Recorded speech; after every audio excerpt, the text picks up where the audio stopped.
the main character, the protagonist, the narrator. Not always the same thing, but in certain cases, they can be. However, they all serve as a window through which we, the audience, can view the universe of the author's creation. But it's their window. Their window may be cracked, tinted, or blurred. Our view of the author's universe might be skewed by the ambiguousness of the window, but it's still the only lens we have, so we might not notice that there's anything wrong with what we see, because we don't really have any other window to compare it with. Okay, I'm gonna stop with this window analogy. I don't remember. Okay. Stories.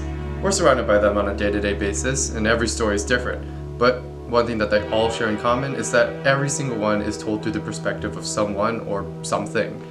And today I'm going to be discussing the overlooked dangers of one particular character from one particular story. Greg Heffley, the main character, protagonist, and narrator of Diary of a Wimpy Kid. This lovable titan of our generation's culture has long been revered for its relatability and humor. However, the morality of Greg Heffley becomes questionable once looked at more closely. And honestly, Greg might be a sociopath. In all versions of this series, whether it be the original book series, the preceding live-action movies, or the newly released animated series, Greg Heffley stars as both the protagonist and the narrator of each of these series, and a very unreliable one at that. Part of the whole quirk of this series is, his self-absorbed nature. He constantly lies to get things that he wants and feels little to no remorse for his actions. But humor and lightheartedness can often cloud the immorality of a person's actions, like Greg. Now, people online have speculated this possibility of Greg being an actual sociopath, but I want to talk about it through a more niche and lesser-known series, Diary of an Awesome Friendly Kid. This parallel series starring Rowley, or at least a bit of him, we'll get to that a bit, shows a brief view of the Diary of a Blank universe through a new window for the first time. The book shows us all those stories we've heard from Greg and more, but through the perspective of Rowley. And we very quickly get to see some pretty concerning demonstrations of manipulation, like a lot of it. If there's one thing that can be taken from this book, it's that Greg and Rowley are best friends. And that's the main illusion of this book.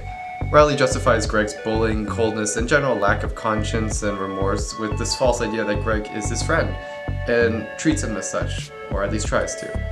But unbeknownst to Rowley, he definitely doesn't. Now, before I delve deeper into this, I guess I should probably specify my argument to a more definite definition. So, Google search defines sociopath as a person with a personality disorder manifesting itself in extreme antisocial attitudes and behavior and a lack of conscience. That sounds familiar.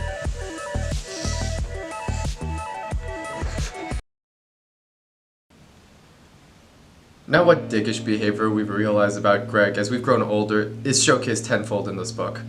This book is filled entirely with the deception of Greg Heffley. A majority of chapters start with Rowley apologizing for making Greg look bad in the previous chapters, which, honestly are a pretty cushioned perception of Greg. And even the chapters that show promise of Greg reciprocating this friendship with Rowley, they end up just becoming a chapter of manipulation that Rowley has not yet recognized. Now let's talk about some of the fun, wacky adventures that these two have had together. Here's a pretty good one. In the chapter titled "The Time Me and Greg Disturbed an Ancient Burial Ground," Rowley and Greg are together at night in the woods. Rowley trips over a rock and hurts his ankle, but Greg doesn't really care about his friend and instead says the rock was a gravestone on an ancient burial site. So he runs and ditches the injured Rowley, who waited for him to come back, but he never did. Rowley's parents later call Greg asking where Rowley is because, the man was still dragging himself back home through the woods with his injured leg, and Greg graciously grants them permission to use his flashlight to find him themselves. Greg experiences little to no remorse for his actions. Many times it really doesn't even seem like he recognizes the damage that he causes. He doesn't really seem to feel any sense of responsibility and often just pushes it to anyone and everyone else. In a later chapter titled "The Time When Greg Created a Special Award Just for Me," Greg scams Rowley again, which isn't really an uncommon occurrence in this book, but Rowley threatens to complain to Greg's mom this time.